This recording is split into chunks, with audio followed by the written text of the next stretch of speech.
The Knox County Fiscal Court is trying to obtain land to build homes after the July flood.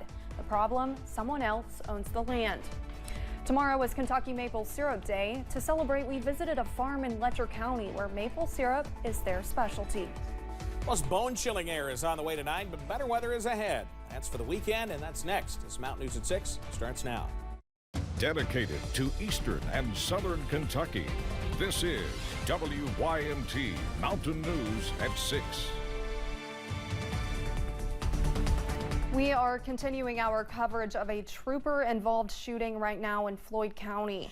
We now know that no officers were injured in the incident. That information is from Kentucky State Police Trooper Michael Coleman. In case you missed our coverage in the 5:30, here is what is currently happening. US 23 is shut down near the Allen red lights to the Kentucky 80 interchange. It is not yet clear how long the road will be closed. Folks traveling in the area are recommended to use Kentucky Route 1428 as a detour. Our Buddy Forbes is still on the scene. Let's take a live look at the area. This is a live shot from Buddy's camera there in Floyd County. He is currently set up near the Double Quick, which is located at the intersection. The two fire trucks you see are from the Allen Volunteer Fire Department. Kentucky State Police are also at the scene. The actual location where the incident took place is further down the road, but for safety reasons, this is as close as we can get at the moment. Again, WYMT's Buddy Forbes is near the scene. We will continue to provide you with updates as we get them. One Eastern Kentucky county attorney says his county is ready to use eminent domain to acquire land the county fiscal court says could be used to house flood survivors. WYMT's Dakota Makris explains.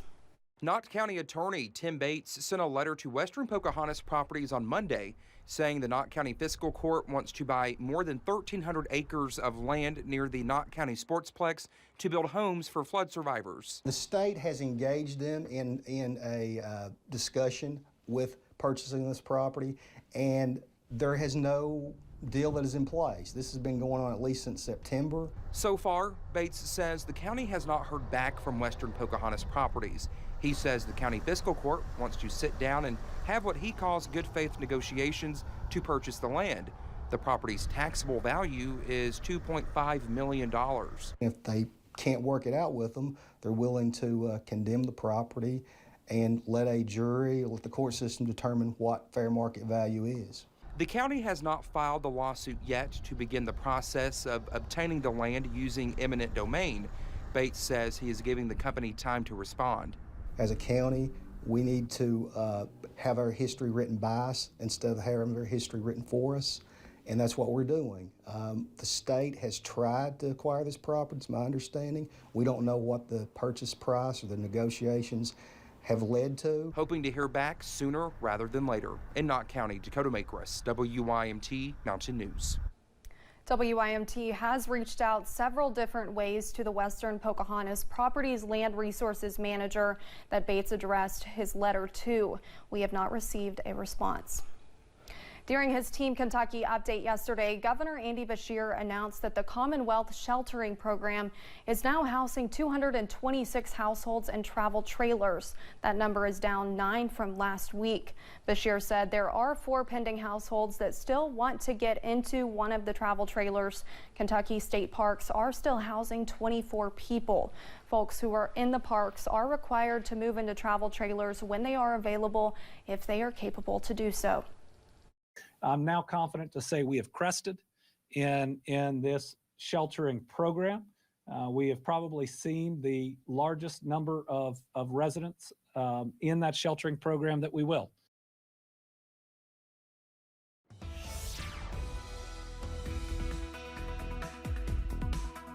Quiet weather out there tonight. As a matter of fact, a look outside from our UVA Wise camera looking pretty darn nice, at least when the image loads here in a second. Just give it a second. He'll be back. 23 chilly degrees already. There we go. Looking pretty good there at UVA Wise as the sun sets. We got a nice one out there tonight, or at least a nice looking sunset. The look from Whitesburg as the sun has already set behind Whitesburg Pine Mountain. They're chilly there. In fact, we're all chilly. Upper 20s already settling into the region. A few 30s out there, but everybody is at freezing or below region-wide, and we're already starting to see those wind chills in the teens. Already you see a wind chill of 19 in Prestonsburg, 17 in Pikeville, and we will continue to see those temperatures and the wind chills drop tonight. I think winds will stabilize a little bit, but it is something we'll continue to watch. All throughout this part of the region, we're in pretty good shape as we head through tonight. You see just a little bit of lake effect snow coming off of Lake Erie and Lake Ontario up to our north and east, so nothing we have to worry about for tonight. West winds out there will give us the potential for at least a little bit in the way of a wind chill tonight, but mostly just cold with those lows there in the upper teens as we head through tonight. Now, I will have the very latest on when we could see not only a warm up, but a potential for a few more showers in the region as well. That's all coming up in just a few minutes. Olivia? Thank you, Evan.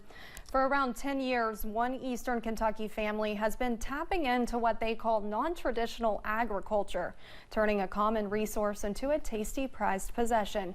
I spent the morning at their family farm. Here's what I learned. Maple trees are quite common right here in Eastern Kentucky. So common, in fact, Southdown farm owner Seth Long believes Letcher County could be the maple syrup capital of Kentucky. According to the UK Timber Survey, there are 6.9 million maple trees ready to tap today in Letcher and surrounding counties. That's a lot of possibilities.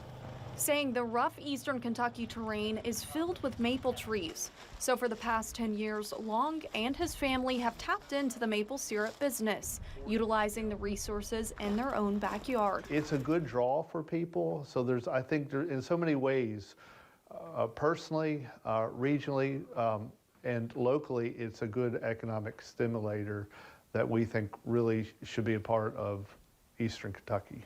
Explaining the ins and outs of the 330 trees that are tapped on their farm and how that sap turns to syrup. It's coming to us out of the hills at about 1 or 2% sugar, and we need to get it to 66.5% sugar to make maple syrup. The sap flows from the hills through a tubing system into a 400-pound stainless steel milk tank, where it is then moved to the evaporator, which is designed to boil the water out of the sap.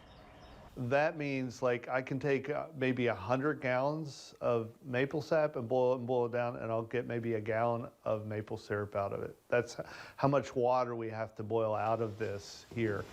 After learning about the multi-step process, it was finally time to try it. Each drop is precious, so you don't want to waste it. It is really good. It's really good. Full of flavor. Yes. It's rich.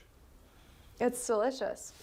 Thank you. Making use of a resource that not only me, but people across the country are enjoying from our very own backyard. Being good stewards of what the Lord has given us to use. You know, we have property, and it's not traditional. We love agriculture. It's not traditional agriculture, but it is agriculture right here in the hills of Eastern Kentucky. If you would like to see the Southdown Farm with your own eyes, tomorrow is Kentucky Maple Day, and Southdown Farm is hosting an event from 9 a.m. to 4 p.m. at the farm. I was told fresh bakery items, farm toys, farm tours, and of course maple syrup will all be available. We'll be right back after this break.